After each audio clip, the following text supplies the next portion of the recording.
What's up, Supreme Team, and welcome to the channel. Y'all, we have a lot to discuss today, okay? I know that almost everybody has heard of the phrase or the song, "Nuck if you buck," all right? Which basically means if you about that life, then go on ahead and knuckle up, because so am I, okay? And right now, there's a lot of people who is testing people, poking people, prodding people, and trying to see if they are ready to nuck. Destiny and Sunni, Fallon and Porsha, and even, okay, Michael Ealy and Jonathan Majors. Because yesterday a video dropped that was absolute nasty work. Let's check it out.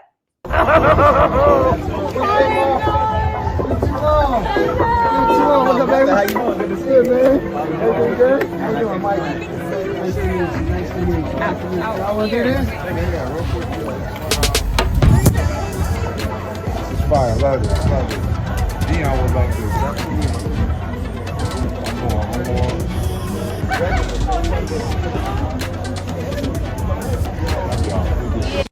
All right. Now you see how Jonathan didn't put his arm around Megan? Well, we're going to talk about that because I have some other things to share, child. Make sure y'all stick around for all of it, though. Okay, you will not be disappointed. Go on ahead and share the video first, please and thank you. Also hit the like button because that is how others find me right here on YouTube. I am DYANAROZAY, and I bring a unique commentary to your favorite reality TV shows and whatever is popping on social media. If you are not a subscriber, please become one.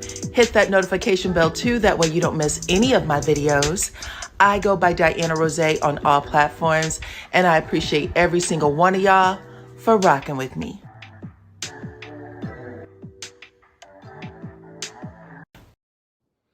All right, you guys, and this discussion is about news, current events, reality TV, pop culture, and it's for entertainment purposes only. All comments are opinion and alleged, okay? So yeah, let's get into it, y'all. I was telling y'all about Jonathan Majors and Michael Ealy. I started with them, so yeah, I'm going to continue with them. Let's get into it. Now, a lot of people saw this video yesterday, Michael Ealy picking Megan Good up and swinging her around. They have, history. They've worked in movies together. I think 2 or 3 movies together. And it seems like, he was genuine in saying hello to her, but we are not going to act like Jonathan was not upset. Right now, Megan is in a relationship with Jonathan Majors. She did a whole interview about it where she was saying, listen, her friends warned her to leave this man alone. He has a reputation, okay? Not only was he in court for allegedly abusing a woman, a lot of you may remember this. Her name was Grace Jabari, his ex-girlfriend. And, okay, he was convicted, okay, on some charges as well. I think it was in the state of New York, and, things were what it was. But he lost a lot of endorsement deals, a lot of movies. And while all of this was going on, Megan was right by his side, going to court with him every single time, okay? But I do want to say Jonathan has a reputation beyond Grace Jabari. I ended up kind of Googling some things after I saw one of his peers, a male peer at that, make some accusations about how he's seen Jonathan be violent with women in the past, y'all. And I had Googled it, and I ended up finding an article in Rolling Stone magazine. And you can see it right there. Jonathan Majors, 2 more women came forward to accuse him of abuse. So keep that in mind. Now, I'm not saying that this is happening with Megan at the moment. I don't want to put that out there. I'm simply saying that there are people who feel that they have a little more insight into his character. Both male peers and then, of course, the women that he was dating in the past have come out. But like I said, Megan said she was standing beside him. She did an interview yesterday where she basically said they had previously met, and when they did, there was a spark between them that was undeniable. Okay. I'm not sure if she was married at the time or what, but she said they didn't act on it. She went her way, he went his. And then, within the last couple of months, I guess, they met again, and that attraction was just as strong, or that spark was strong. And she said, now's the time. Okay. And she said that she was not holding back. And it is what it is. That's where they are right now. But I'm going to show y'all some photos, okay, just so you can see it. Take a look at his face, Jonathan's face, when Michael Ealy picks this woman up, his woman up, and spins her around. And then this look of who the F do you think you are, where he's given this, it's a quick glance, but you can catch it with Michael Ealy, who does not give two fucks, okay? Y'all know what comes after that. He could care less. He is minding his business, okay? But also, y'all, I'm going to play this in slow-mo. I want you to see how after, Michael Ealy releases Megan, she looks at Jonathan like, are you okay? And he gives her a quick, glance, and then he looks over her. He looks through her. He tries not to pay attention to her at all. And then look what she does. Let me see if I can push this video real slow. Okay, because he's pretending like he's, he putting his phone in his bag, zipping it up, got his glasses hanging off his face. Now pay attention to Megan. Pay attention to Megan. Okay. Look at her, move her hair at her face, and she looks at Jonathan like, are you okay? Right? And then she tilts her head to the side to say, "Aw," like, like, "Oh, come on. Like, don't be mad at me. Oh, come on. Can I get it to do that?" See, if you can see how she kind of makes that face. And you know what that face is, because he looks off. He's pretending like he doesn't see her. She's trying to make eye contact with him, and he pretends like he doesn't see her. He's right here. One more time, because I need y'all to see it too. Y'all know I like, oh, come on, don't do that. And he is like, yep, you don't exist, heifer. And then, Michael Ealy continues to do his thing. Now she feels away, and she's trying to, talk to anybody at this point, just try to get somebody's attention. Now she's again trying to look at her man. Like, let's get into it. She puts her arm around him. He does not put his arm around her, but he puts his arm around the guy beside him. And that's it. But at the end of the day, I just get the impression that he is very much territorial about his women. And Michael Ealy probably knew that because, Hollywood is small, right? Let's not pretend like Hollywood isn't small, and that the stuff that the public gets is usually years after everybody else already knew the story. So Michael Ealy, who probably has genuine love for Megan, was like, I'm just about to push this brother's buttons real quick, and I'm going to let it do what it do. And I am sure that Megan had to, help him feel better about himself, help Jonathan feel better about himself. But y'all can talk to me in the comments and let me know what y'all think. I just, I'm interested in stuff like that, so I will talk about it. Let's move on, child. Let's see who else we can talk about. Let's talk about Fallon, child. Now, I said it's about Nuck If You Buck, and Fallon is definitely, okay, threatening Porsha. She is making all kinds of threats, poking the bear, trying to see if she's going to wake Porsha up out of her slumber. And I'm not even sure that Portia's sleeping right now. I think she's just ignoring her because she knows what's really going on. But Fallon had the nerve to call Porsha a licensed prostitute. What is wrong with her? She's been in a couple of interviews, radio interviews, where she said some nasty things about Porsha. Porsha is ignoring the hell out of her, though. But y'all can see the headline right there. Simon Gubadia's ex, Fallon, speaks on seeing Porsha out recently in ATL. And she said, I'm not going to ruin my best friend's birthday for a licensed prostitute, which I'm not really sure what that means. I mean, what does license mean, child? But Fallon's out here and she wants Porsha to come at her for sure. And I'm going to tell you why she wants Porsha to come at her. But if y'all didn't hear it, maybe I can play a little bit of it. Let's listen, child.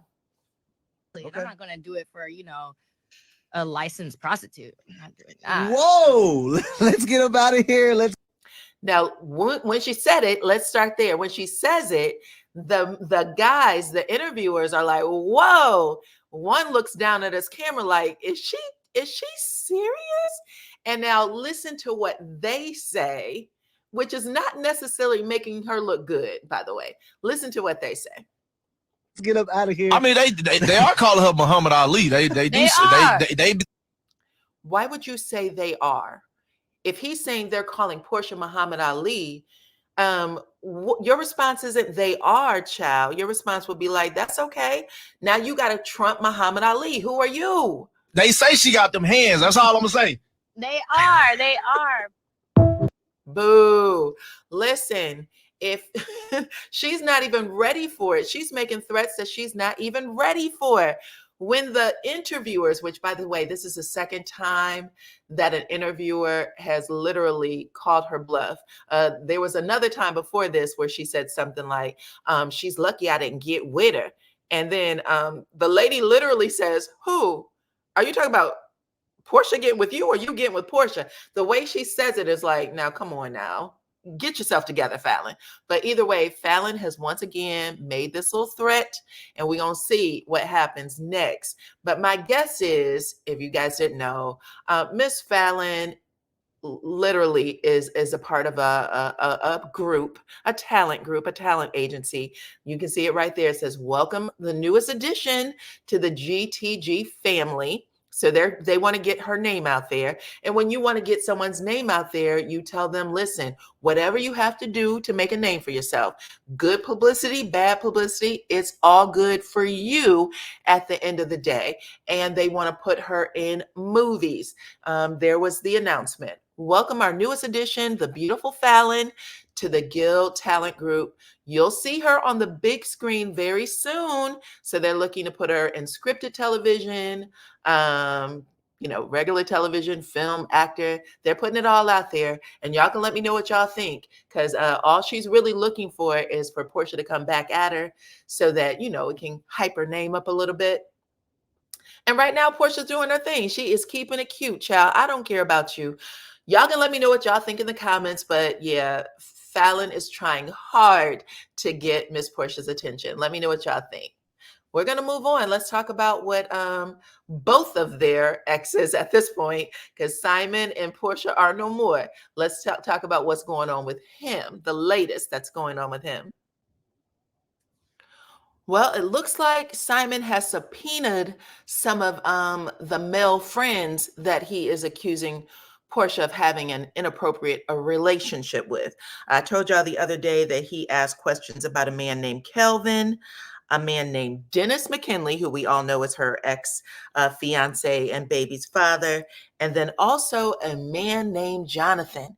And apparently Jonathan wanted to get in on the mix, child, because he ended up DMing Simon, and then Simon posted that to his social media. So here is the information. It is literally coming from his social media page, y'all. Y'all see it right there. He said, bro, come on. He said, bro, come on my show. Now, who is this man? Let's see. It looks like he may be some sort of DJ, has a radio show of some sort. Anyway, he says, bro, come on my show. That was one that he put on June 12th. And then he said, how in the hell, this is the second thing that he sent to Simon. How in the hell did my name get caught up in all of this? Then he put laughing, crying emojis. He said, I don't know if you really got ED or not. And we know what ED stands for, child. He cannot get it up. But he said, but I got the best products in the world. It's all natural herbs and sea moss for your third leg. So he is definitely clowning Simon. Simon responded, though. You can see Simon's message in the blue. And Simon said, dude, I also do not understand how you end up spending so much time on the phone with a married woman. I understand that we may have differences in understanding on what is appropriate for a married person to engage in, but I get it. It's not for you to understand. And if you believe that I have ED, you unfortunately are intellectually incompetent as the person who put that narrative out there. Ooh. Either way, my issue is not with you, but rather with the one that thinks I'm a dumb African that can be taken advantage of. God be with you, my brother. I wish you no harm. And then in the caption, it says, when you find your name in a court documents, please understand that you are in it for a reason. You are actually a friend of the court seeking the truth of justice. So relax, go about your life until you are called on as a witness. So again, I'm asking, Nuck, if your buck is real out here in these streets, what do y'all think about that? Simon is he's calling everybody out. If he has said that, Jonathan is in the court documents and he's expecting him to come in and testify. Dennis is also in those court documents, as well as a man named Kelvin. So we're going to see what happens next. Y'all talk to me in the comments. Let me know what y'all think, please, and thank you. Okay. And we are going to move on to Destiny Payton. Okay. So y'all all know that Destiny and Sunni, they got beef, clearly. I don't know. It's raggedy beef. I can say that. It's a raggedy beef. And Sunni feels a way about Destiny saying certain things, I guess, on the TV show and in her interviews, right? Now, we know that these women, they don't like each other. They don't, they're not friends at this point. I don't think that they should be friends either at this point. And we know the history of Destiny dating Moses, and then Moses and Sunni marrying shortly after, I guess, a whirlwind romance, right? Well, Sunni has come out and said she's tired of it, and maybe even said, listen, I don't like Destiny. I don't think there's anything redeemable about her. And then suggested that she wanted Moses back. And most recently, she accused Destiny of going down to HR on Love and Marriage Huntsville to prevent her from talking about why Destiny and her ex-husband LeBaric broke up, okay? Now, Destiny did a TikTok live yesterday where you saw her with this Christian Dior hat. This is the same hat that she had on when she was, I guess making threats toward Melody. She had bent her head down and let everybody see that she was wearing Christian Dior. I don't know what it meant. Mel came over to my chat and said, I don't know what it meant either, child. I'm not for sure. But y'all, check this out. Let's put Destiny back up for one more second. Somebody in Destiny's chat asked the question, like, girl, really going down to tell production on Sunni? Y'all see that? That's the last sentence. It says, why did you tell production on Sunni? Were you not out here acting like you was ready to nuck with Sunni? Now, this is what Destiny had to say about it.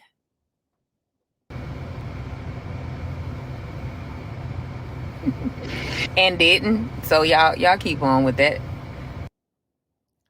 So she said, and didn't. She said, y'all keep going with that. She said, Sunni is a sunny face lie. Okay, that's what I heard her say. Y'all tell me if you heard something different. She said, Sunni is a bold-faced, sunny face lie. She did not do that. One more time for the one time.